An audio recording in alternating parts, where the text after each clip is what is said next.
ketika login, apabila pelamar tersebut lulus, akan tampil pesan bahwa dia lulus seleksi kompetensi bidang dan pilihan apakah dia ingin melanjutkan pengisian DRH atau ingin mengundurkan diri. Jadi kalau dia ingin mengisi DRH, maka dia tinggal klik saja tombol pengisian daftar riwayat hidup, atau kalau dia ingin mengundurkan diri, dia akan mengunggah surat pengunduran dirinya yang akan masuk ke sistem SSCN.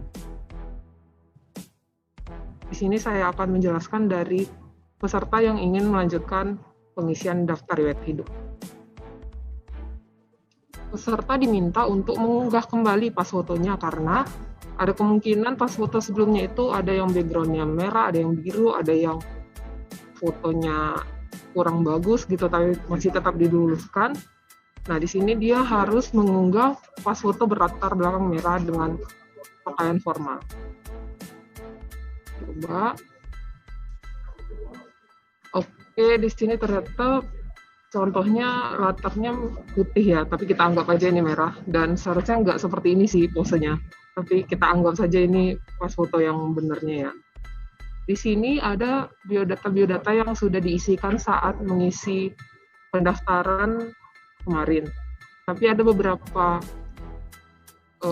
data yang masih bisa diubah seperti nama.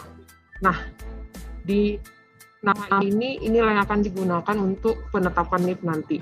Karena pada saat pendaftaran masih ada aja pelamar yang salah mengisikan nama. Diminta nama sesuai ijazah tanpa gelar, malah yang diisi adalah gelarnya. Jadi semoga kali ini tidak ada lagi kesalahan seperti itu. Yang bisa diubah itu nama, gelar depan dan gelar belakang, tempat lahir ijazah, agama, status perkawinan, email, nomor telepon, dan nomor ponsel. Kemudian di sini juga peserta diminta untuk mengisikan alamatnya, seperti kecamatan. Jadi dia diminta mengisi provinsi dahulu, kabupaten kotanya apa, kecamatannya apa, lalu kelurahannya apa. Kalau misalnya ada data kelurahan yang tidak kita miliki di sistem ini, pelamar bisa mengisi dengan lainnya, lalu mengisi nama kecamatannya apa, nama kelurahannya apa. Kalau provinsi dan kabupaten kota sepertinya sudah lengkap ya di SSCN. Yang kita ragukan masih kecamatan nama kelurahan.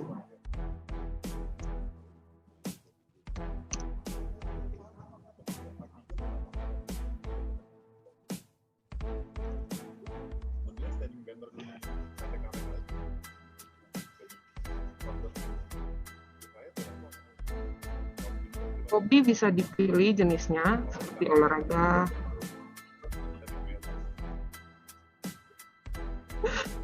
keterangan hobinya.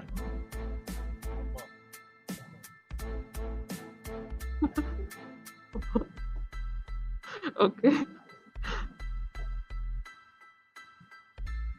Kemudian tekan selanjutnya, yaitu menu pendidikan. Di sini langsung ada pendidikan yang sudah dia miliki waktu dia melamar SSCN. Jadi peserta ini bisa mengisi seperti tempat dia berkuliah,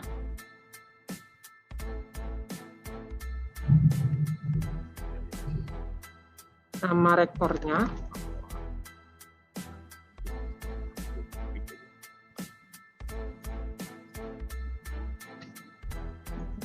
atau dia bisa menambahkan pendidikan dimulai dari SD sampai ke tingkat pendidikan satu tingkat di bawah yang dia gunakan untuk melamar. Misalnya dia melamar dengan S1, maka dia bisa menambahkan sampai ke diploma 4.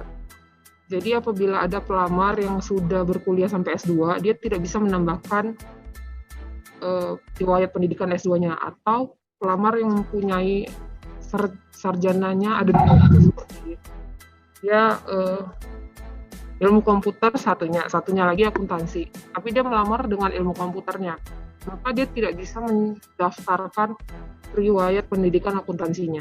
Seperti itu.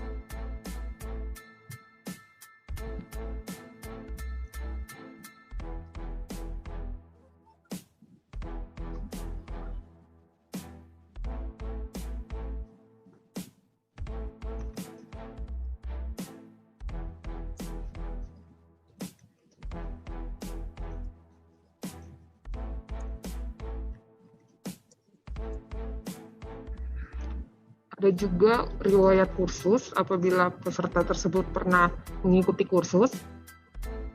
Di sini ada pilihan instansi apabila kursusnya itu diselenggarakan oleh instansi pemerintah. Tapi kalau misalnya kursusnya tidak diselenggarakan oleh instansi pemerintah, ini bisa dikosongkan saja atau tidak dipilih. Selanjutnya masuk ke menu pekerjaan. Di sini ada riwayat pekerjaan, riwayat penghargaan, dan riwayat prestasi. Ini juga ada pilihan instansi pemerintah bila dia pernah bekerja di instansi pemerintahan. Tapi kalau misalnya dia bekerja di perusahaan swasta, tidak perlu diisi instansi pemerintahnya, tinggal diisi aja nama instansi atau perusahaannya. Ada riwayat penghargaan dan juga riwayat prestasi. Selanjutnya masuk ke menu keluarga. Di sini peserta bisa menambahkan keluarganya. Apabila keluarganya itu adalah pegawai negeri sipil atau pensiunan pegawai negeri sipil, bisa dimasukkan NIP-nya dan namanya, kemudian tekan cari PNS.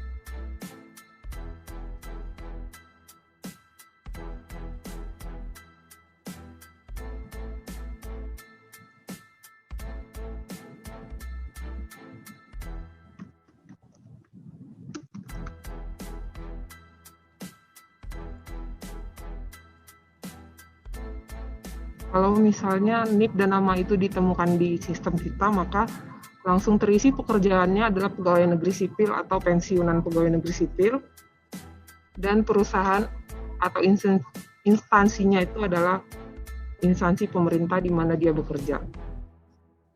Untuk istri dan suami ada isian akte menikah, tanggal menikah, dan status perkawinan. Sedangkan untuk anak, orang tua, dan saudara kandung, hal tersebut tidak ada. Jadi hanya begini saja, NIK, nomor kakak, sampai status hidup. Ya,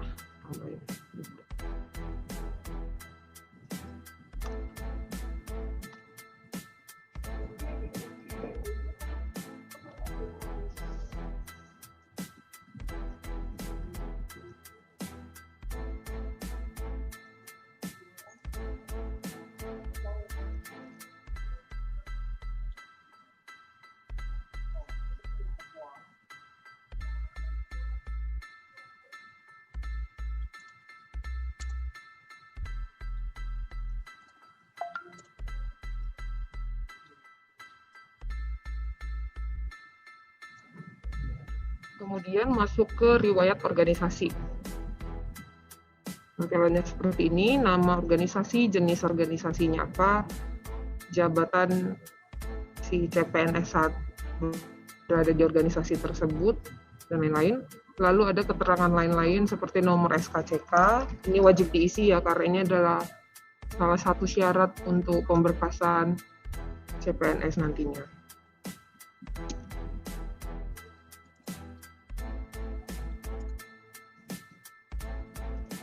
Nah, perlu dipastikan bahwa tanggal SKCK dan tanggal kesehatan jasmani juga bebas narkobanya ini perlu berada dalam waktu yang masih berada dalam waktu 6 bulan sampai dia pemberkasan. Jadi kalau misalnya dia mengisinya sudah lewat dari 6 bulan, nanti pemberkasannya tidak akan bisa diproses di sistem kita ya.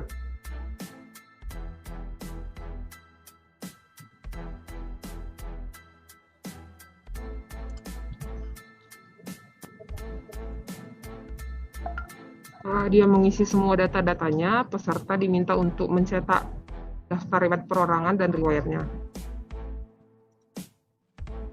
Lalu memeriksa kembali data-datanya. Apabila ada data-data yang salah ketik atau dia lupa mengisikannya, dia bisa kembali ke menu sebelumnya dengan mengklik tombol organisasi, pendidikan, atau lain-lain.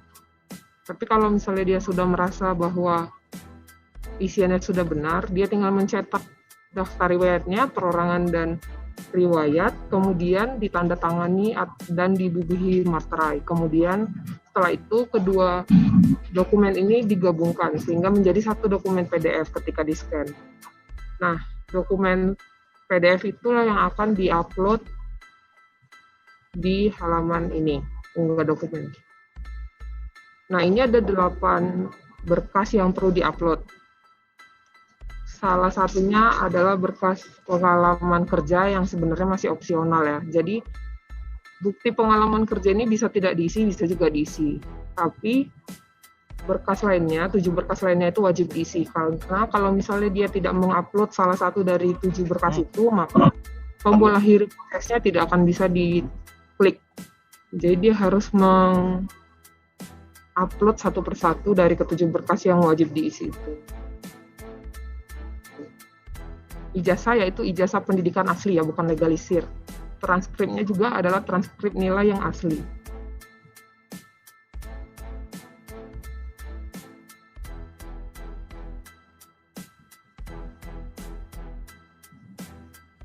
Nah, daerahnya ini harus sesuai dengan Perban BKN nomor 14 tahun 2019. Jadi harus ada materai dan tanda tangannya.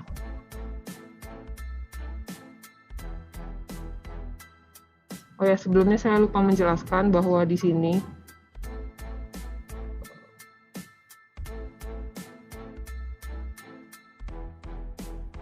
ada isian yang harus ditulis tangan dengan tinta warna hitam dan huruf kapital ya, seperti nama, kabupaten, dan tanggal lahirnya. Kabupaten tempat lahirnya dan tanggal lahirnya. Itu harus ditulis tangan.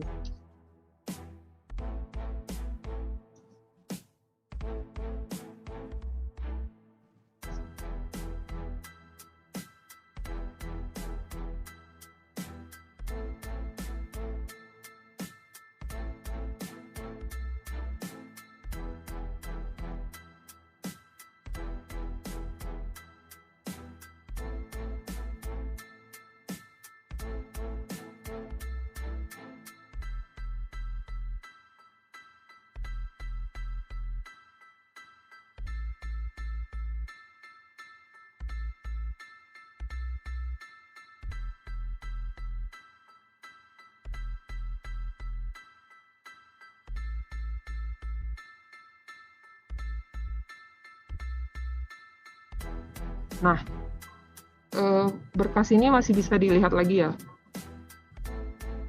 Nah, seperti ini. Misalnya dia SKCK tapi menguploadnya surat sehat. Ketika dia melihat bahwa uploadannya salah, dia bisa mengunggah kembali menjadi SKCK atau berkas yang benar.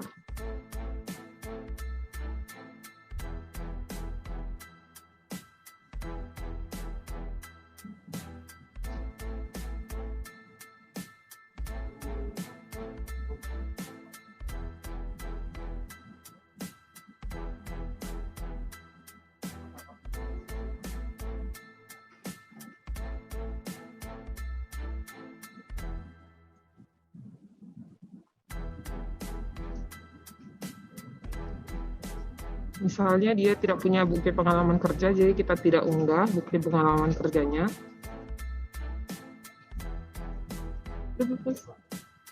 Ini apa tadi? Oh. Kita coba akhiri proses pengisian DRH ya.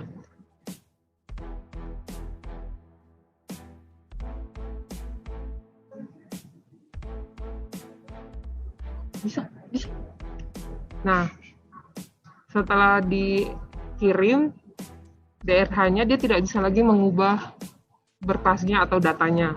Jadi kalau misalnya ada kesalahan, maka itu kita berikan wewenang kepada instansi untuk mengupload berkas yang benar di doku digital gitu. Dia hanya bisa melihat tanpa bisa mengunggah kembali.